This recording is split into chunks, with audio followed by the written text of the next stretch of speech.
Capricorn, hi! Welcome to Mystic Queen PH. At titingnan natin kung ano yung bagong kabanata na bubukas para sa inyo ngayong February 2026 hanggang April 2028 kasi magbabase tayo sa transit ng Saturn. So itong reading na to ay combination ng astrology, tarot at oracle. So ito ay magsisimula ngayong February 14 hanggang April 2028. Ayan. So, itong transit na to is Saturn entering the sign of Aries. Also, itong reading na to, maaaring mas makaresonate dito yung mga Capricorn rising. So, kung hindi nyo pa alam kung ano ang inyong rising sign, just go to Google, check nyo kung what is my rising sign. Meron kayong mga birth details na ilalagay doon, especially yung time of birth and place of birth. But it's okay kung hindi nyo alam yung time of birth nyo. Pwede pa rin naman kayong makaresonate dito kung kayo ay Capricorn Sun or Moon. Ayan, let's begin. So for you Capricorn, itong Saturn in Aries is happening in your 4th house. Okay, 4th house. So major shift for you kasi kayo ay mga cardinal signs gaya ng Aries.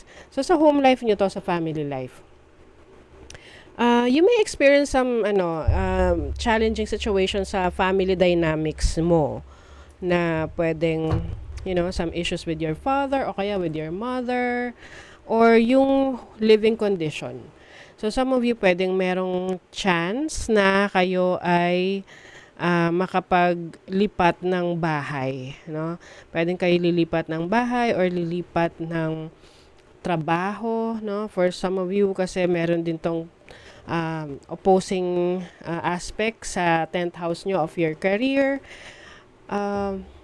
Although meron tong challenging aspect sa 7th house of relationship ninyo, but I see this as a positive energy sa first half ng 2026 because Jupiter is a positive sign, it's a benefic sign na maaring meron tong, kumbaga kung ano man yung magiging outcome niyan, it's for your own good. And merong tao na who will support you, who will be there for you. Kumbaga hindi ka naman nag-iisa sa mga pagsubok na haharapin mo.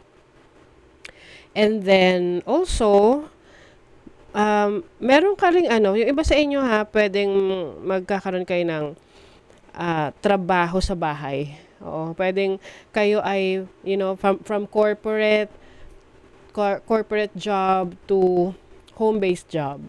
Work from home setup, ganon. Dahil maaring yun yung mas applicable sa situation ninyo. Ayan. Also, pay attention rin sa sa health nyo, sa second half ng 2026. Oo. Saturn, of course, is the planet of restriction, boundaries, pero rewards din to, no? So, some of you, pwedeng merong kang mga let go related sa living condition mo to make some sacrifices. Pero in return, meron tong magandang magiging resulta para sa'yo. Oo. So, iba-iba naman kasi yan ng reasons. Also, pwede rin meron kang ma-acquire na property. Pwede ikaw ay, let's say, parang ang example nito is, magtitiis ka muna, mag-iipon, kasi gusto mong bumili ng lupa or sarili mong bahay dahil ayaw mo nang magrenta. So, syempre, may sacrifices on the side, but after your sacrifices, after nitong transit na to, makakaipon ka sapat para makabili ka ng sarili mong lupa o kaya bahay. Ganon. Okay? Some of you naman, when it comes to relationship, pwede rin merong challenges sa relationship ninyo if this is no longer serving your highest good. Like, for example, hindi na siya nakakatulong sa'yo. Instead na makatulong, nakakadagdag siya ng problema sa'yo. Pwede magkakaroon ka ng realization na, okay, it's time to change. It's time to let go of this person. So, let's see, ano pa? You have Venus in Virgo in the 6th house. So, some of you magiging maingat rin kayo sa mga choices ninyo. kumbaga you will not settle for anything less than what you deserve. Mas magiging metikuloso ka sa trabaho na tatanggapin mo. Kumbaga magiging mapili in a way na alam mong para sa kabutihan mo. Na tipong hindi ka na, kumbaga sa trabaho hindi ka lang kuha ng trabaho. Kasi alam mo kung ano yung worth mo. So kung ano yung anything na hindi valuable para sa'yo, you will let that go. And then, I also see you focusing on your health. So, maaaring meron ka mga gagawing actions pagdating sa kalusugan mo wherein mas bibigyan mo ng atensyon ang iyong physical health. Yun nga kasi baka yung iba sa inyo, baka kailanganin pa magkasakit para lang ma-realize nyo na ito, kailangan nyo ng atensyon. So, rin. Pagdating sa routine ninyo, pwedeng may magbabago. Yung mga dating hindi nyo ginagawa, gagawin nyo na para sa kabutihan ninyo. Some of you, yung work setup ninyo, kung kayo ay nasa corporate, may mga taong iiwasan ka para makaiwas ka na rin sa stress. Kumbaga you will be there just to work, not to socialize. Parang ganon.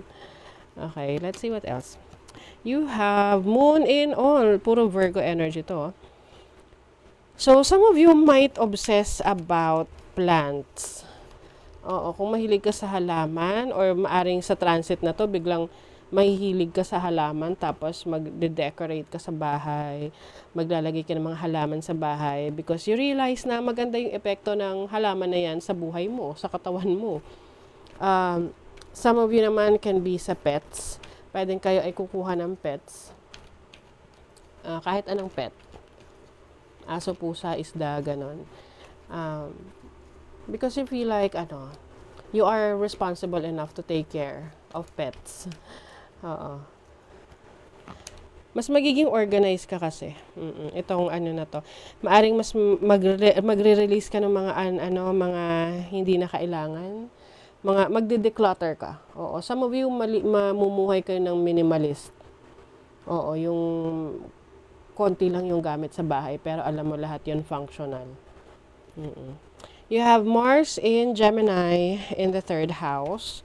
So maaring magkaroon dito ng argument sa isang kapatid or kapitbahay. So be careful rin and maging maingat sa actions na gagawin mo, bantayan mo rin yung temper mo. I also see you making a decision na hindi pinag-iisipan So, kaya kailangan, bago mo gawin ang isang bagay, napag-isipan mo na siya ng maraming beses para hindi ka magsisisi. You have the Mother of Pentacles. So, this is your energy. This is about stability in your finances. Yan yung isa rin sa magiging focus mo. Maaring meron kang bagong source of income na itong source of income na to internet related or anything online. Hindi siya pangkaraniwan na source of income. Para sa iba, ito ay hindi siya traditional na source of income. You have the 7 of Cups. Okay, so may mga confusion dito pagdating sa changes na gusto mong gawin para sa sarili mo, para sa especially sa bahay or home life or home condition, living condition mo. But eventually, ipapakita rin naman sa'yo what will work for you. Kasi maaring rin, yung iba sa inyo pwedeng palipat-lipat kayo ng bahay or ng trabaho in the next 2.5 years. Para lang mahanap mo talaga kung saan ka mas magiging hiyang, kumbaga, kung saan ka mas magiging komportable. You have the 3 of Cups. So, meron ditong celebration. So, maaring yung iba sa inyo, meron kayong maa-achieve na goal sa life ninyo. Pwedeng itong goal na to related sa home, bahay ninyo. This can be renovation or yung iba sa inyo pagbili ng property. So, you will definitely celebrate yang iyong pagkapanalo na yan. Ayan, sabi rito, to receive, you must release. So, bago ka may ma-receive na bago, you have to release something. So, ito yung sinasabi ko sa inyong decluttering. Maaring mag-let go ka ng mga bagay na hindi na kailangan. Sabi rito, what can you let go of? What do you want to receive? Ayan. So, pagdating rin sa relationship, anyone who is no longer aligned to your purpose, no? Some of you may disconnect from that person or cut that off sa buhay mo. Okay, so that is your reading, Capricorn. Thank you so much. See you again.